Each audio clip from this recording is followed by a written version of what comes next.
I think that ties hand in hand with transitions, because it's scary. Change is scary, but you just have to embrace that and know that on the other side of change is, something wonderful.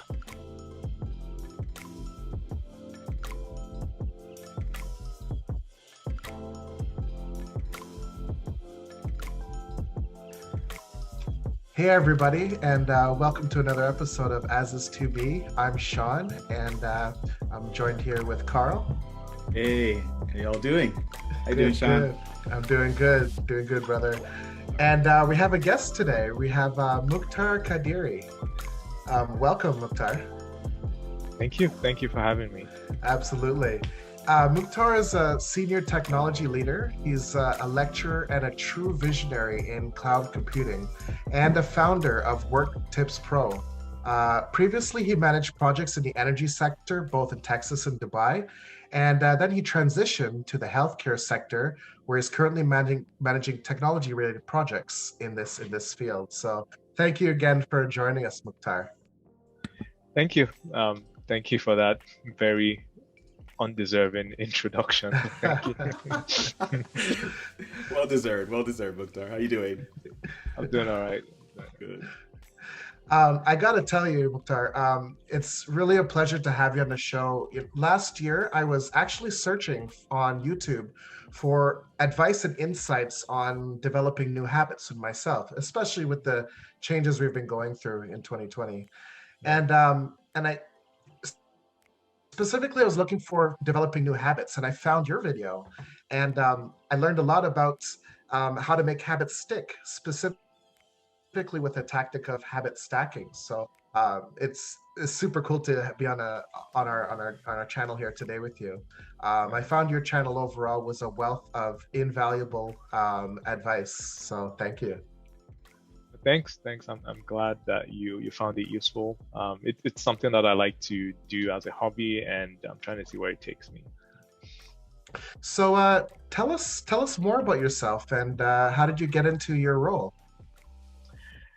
Yeah, sure. So in terms of my my background, I guess I'm gonna go back. You mentioned that I was in oil and gas tech, and then I think you mentioned that, I'm not sure, but so right now I'm in healthcare tech, but before that I was in oil and gas tech. And how did I get into oil and gas tech? So I'm just going to go back to my college years. So I started out studying electrical engineering and computer science, and then I switched to petroleum engineering. And when I finished, I had this dual background in computer science and petroleum engineering. So a company in the oil and gas sector decided to hire me because of that unique background. So that company placed me in the software division. It's an oil and gas technology. It's an oil and gas service provider, but they had a software section, and they put me there. And my role was basically to serve as the person in between the developers and the end users that were petroleum engineers, right? So the developers, they needed to be able to develop software that's very relevant to petroleum engineers, and the petroleum engineers needed somebody to be able to train them and support them on how to use the software application. So that was sort of my role. So this was in Houston, Texas. So I was there for about almost a year, and then I got transferred to Oman in the Middle East, and I was in Oman for a few years, well, 5 years. Not a few years, and when I was there, I was there in a more consulting role, because now I was sort of there with the client on client location day in, day out, right? So this was a bit different from my role in Houston, where I was sort of in the comfort or within the comfort of the office. So this was a bit different. I had to sort of change my mindset, because in a consulting role, you're sort of there representing the company. You can't just think, okay, in your narrow, silo. You sort of have to be able to represent the company, to represent various departments, and to sort of think broader than your own area of expertise. So that was challenging, and it was also rewarding. So I was in Oman for 5 years, and basically we're delivering technology solutions. We call them production optimization solutions that were used by that was used by oil and gas companies to basically manage their entire oil field operations. So these were very very complex systems, right? So just for example, a company might have maybe thousands of wells, 3,000 wells, and there are two ways to manage all that operation, right? You can either just have a lot of people just going to check the wells, and these wells are sort of scattered across an entire country, like thousands of kilometers apart. So you can do that, or you can instrument those wells, right? Put gauges and everything, and have a software application that's able to read all the readings that are coming from the wells, right? And then you can be notified in real time when there's a problem, and then you can take action, from the solution, etc. So this is sort of, this is sort of digital transformation project that I was involved in, right? So it was fun, very complex, and a lot of times these companies, they have their own existing IT landscape, right? They have databases that have different information. So we sort of come in and plug into that landscape because, for that system to work, for example, you need to be able to, first of all, you need to build a digital oil field model within the system, right? And to do that, you need to be able to get, data on the assets that are on the field. So for example, a well is 3,000 kilometers deep. That information is stored in a database, so you need to be able to plug into that database, integrate with that database to get that information that you need to build that well model. There are other there's other details as well that are in different places scattered across the entire company. So you need to be able to plug into the right sources, get the data to build the digital oil field model, and then that would allow you to monitor their entire operations, in a way that makes sense, right? Because your model is only as good as what it represents, right? So all of this to say that very complex systems, and these systems were the eyes of these oil and gas companies, right? So if your well is down, for example, they're not going to know unless your system tells you. So these were mission critical systems, right? So these are kind of projects or programs that we rolled out, very complex, a lot of challenges, and so I did that in Oman. And towards the end of my time in Oman, I got transferred briefly to Brunei, in Asia, and this was to roll out a similar solution for a big international oil and gas company. And then I came back to Oman, and shortly after my time in Oman, I got transferred to Dubai in the UAE. So when I was in Dubai in the UAE, Sorry, Mukhtar, I just have to, I'm just trying to keep track here. So that, if I have to count, that's what, 4 transitions, literally? In a span of how long?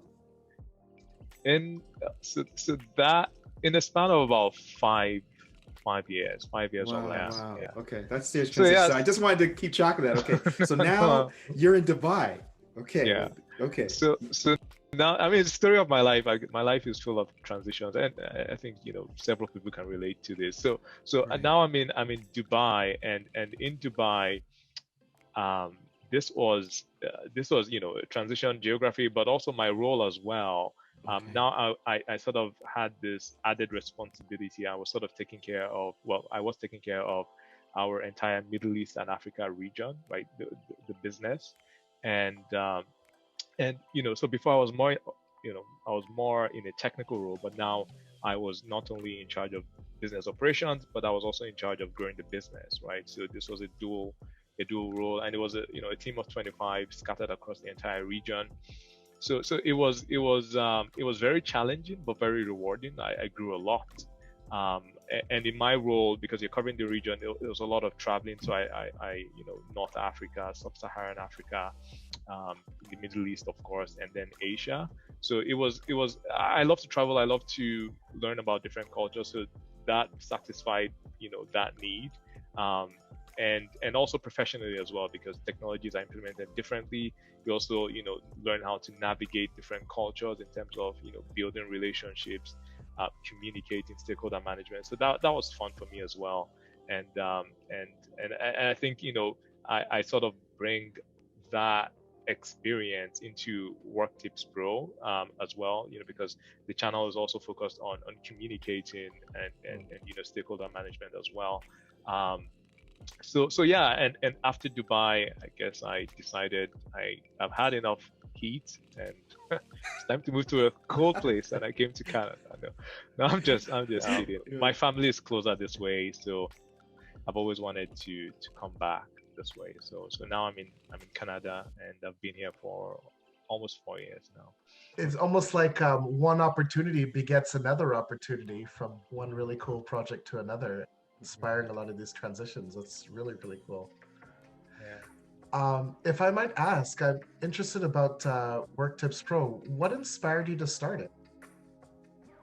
Yeah, no, I mean, that's a good question. So WorktipsPro, so there's several things. So one is that I felt like when I was growing in my career, like early on in my career, I didn't have a lot of guidance, right? You know, I didn't have a lot of access to mentorship, sponsorship, all of that. So, you know, I just felt, you know, it would be nice for people that feel like they need guidance, but they don't have that. It would be nice for them to have, you know, access to it, right? So what I try to do with WorktipsPro is that I try to present information, you know, in a bite-sized manner, and I try to make it as practical as possible. So if you listen to a video, this is something that you can implement right now, right? You don't have to, you know, it's not very abstract. So and then I also try to deliver the message in a way that's engaging, right? So that's sort of my aim with WorktipsPro, and that's sort of the reason.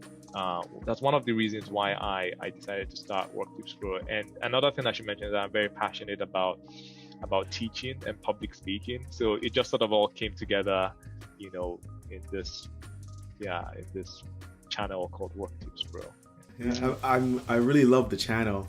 By the way, I'm probably your biggest fan. I'm commenting all the time and asking you questions. So this is a great opportunity that you're with me now, so I can just pummel you with more questions. So I'm just joking, but the first thing comes to mind is, you know, we all have this plethora of tools and tips and methodology. What are some that you rely on and that you've shared on your channel or you're going to share? Like, is there any favorite tips? Speaking of tips. Yeah, speaking of tips, yeah, I guess you alluded to this. So there's a video that I did on building habits. So I think that one of the best things that, you know, we can do as human beings is to learn how to build just positive habits, right? And there's a video that I have on there on how to build habits. I'm a big fan of this habit stacking method. It's very simple. When I first read about it, I was like, oh my goodness, how come I haven't been doing this, you know, for a long time? So it's very, very simple, and it basically uses habits that you already have established, right? And it's just a matter of spotting the new habits somewhere in between there. So I think number one is building habits, building good habits. That's very good. And you know, in this time that we find ourselves in, you know, this pandemic, I think that another thing that is very important is just learning to rest. I you know, and for me that's really big, and this might be a video that I might do. I'm thinking about it, but I find that, like, I'm a very, very action oriented person, so I'm always thinking about what's next. You know, I have my to-do list, and I get satisfaction in just crossing things off my to-do list. But what I'm trying to do now is to be deliberate about rest, right? So I come up with my to-do list, and on there is also what I'm going to do to rest today, right? Oh, I find that is fantastic. Yeah, so it's something that I've just started trying, and I find that it's quite effective, because, you know, what happens is that, you know, I'm done with my to-do list. At the end of the day, I'm exhausted, and I just, okay, what's the path of least resistance? Maybe just turn on Netflix and binge watch, and then you don't feel as good. You don't feel well rested, right? So you know, but being deliberate about, okay, I'm gonna do this, I'm gonna do that, and that just, I think that helps you be intentional about rest, and it also ensures that you don't forget about rest, because sometimes what can happen is that, you know, you're just working through, you know, your to-do list, and you forget about rest, and then you start the next day and it's the same thing, and then you start the next day, and then, you know, you start to feel like you're burning out, right? So I think the second thing I would mention is be intentional about rest. So those are the two things: build good habits and be intentional about rest. Yeah, I love the first one, the habits. We can always get better at that, but I never thought of the rest component. Matter of fact, I've often built a schedule that has something to do more work, like use this time to research, use this time to, try to brainstorm. But that is a fantastic idea about rest. I think I might have to try that. And would you even recommend like end of day, beginning of day, middle of the day, or are you still piecing that together? Yeah, I mean, I'm still experimenting. I'm a big fan of just experimenting and improving as we go along. So I know people recommend, even if you have 15 minutes in between maybe calls or whatever, just being deliberate about what you do to rest, like that adds up throughout your day. And of course, there's at the end of the day you unwind. For me, like what I'm doing right now is being intentional about what I do towards the end of the day, just so that I feel good about what I did to rest, right? Instead of the day just went by, I'm not sure what I did, but I don't feel rested. I have a different kind of question now for you. Specific to the office, like you've given us insight into the creation of WorktipsPro, techniques for rest and to really level out how we progress. I'm intrigued by the office and the changes to the office as a result of the pandemic that we're in, people working remotely and so forth. From your perspective or line of sight, what would a post-COVID office look like? What do you anticipate what it'll look like? That's a good question, and predictions are quite they're quite a gamble, right? Because a lot of predictions don't end up coming right. But I would say from my research, what I have seen is I think there's several camps. The idea that many companies are going to be 100% remote. As a matter of fact, there's some of these leading tech companies have said that they will be full-time remote. But you also have another camp that says you can't really replace that in-person face-to-face component. So there are other people that say, or there's another school of thought that says, okay, it's going to be more of a hybrid model, right? Maybe 3 days away, 2 days in the office. And there are also other people that cannot work remotely, right? Let's not forget that there are people that are not working right now because their job does not allow them to work remotely, right? So I think we're gonna see a mix, right? I think we're still trying to figure things out. I think there's still gonna be a lot of experimentation. But I do know that, for companies that were, just 100% in person and they've sort of adapted to this new model, maybe they will end up, using a hybrid model. So I do see a change, in terms of some people that adopt a hybrid model, but there are some people that, cannot operate in, without being in person. And then there are some companies that have already said that they will be 100% remote, right? So I don't know if I answered your question, but so there's going to be a little bit of both everywhere. Yeah. No, you answered perfectly. I'm curious to know, how did you transition during this period? Like, what's your work environment like? I mean, I saw some of it on your channel, but what is your is it that mix that you're referring to? Yeah, well, so mine, I'm one of the lucky few that can actually work 100% remote. So before the pandemic, I was operating in a hybrid model. I would go into the office for 3 to 4 days a week and then work remotely 1 to 2 days a week. So the transition was quite easy for me. When things get back to normal, I really do value face-to-face interaction. So when things do get back to normal, I see myself going back to a hybrid model.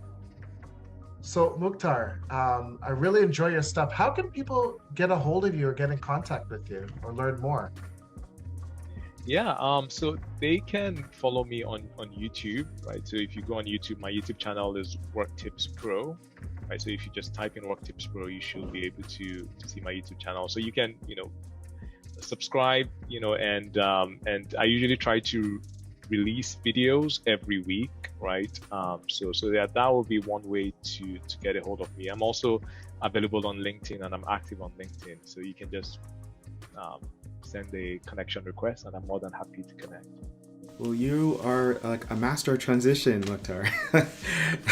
If I had to call back your story, starting in the energy sector, traveling a variety of different locations, all mostly hot, and then transition to Canada, and then also creating a YouTube channel, which is I assume is a transition in itself, and then your work environment. Shawn, I'm not sure if you have any other questions, but I've been thoroughly enjoyed this, Mukhtar, because I've been a fan ever since we connected at a Be Future, I believe, conference. But after that, I saw your channel and I was really hyped from that. Yeah, I was just gonna say, no, it's just this conversation here, just learning about your story, your transition, and I really see like one success kind of grew into another, and almost a sense of trying something new, or like taking our core knowledge and applying it and making something really exciting, and it begat another success and another from there. So I'm taking notes, and I'm really inspired by your story. So thank you again for your time. No, thank you for having me, and I really enjoy your channel. I watched the episode with Jonathan, and Right. I really like what he mentioned about just being comfortable with being uncomfortable. I think that ties hand in hand with transitions, because it's scary. Change is scary, but you just have to embrace that and know that on the other side of change is something beautiful. Either you learn from your mistakes or get success, right? Cool. So there's another episode of As Is To Be. Thank you again, Mukhtar and Carl, as always. Yeah, so enjoy the rest of your day, and we'll see you on the flip side. Peace. All right, peace.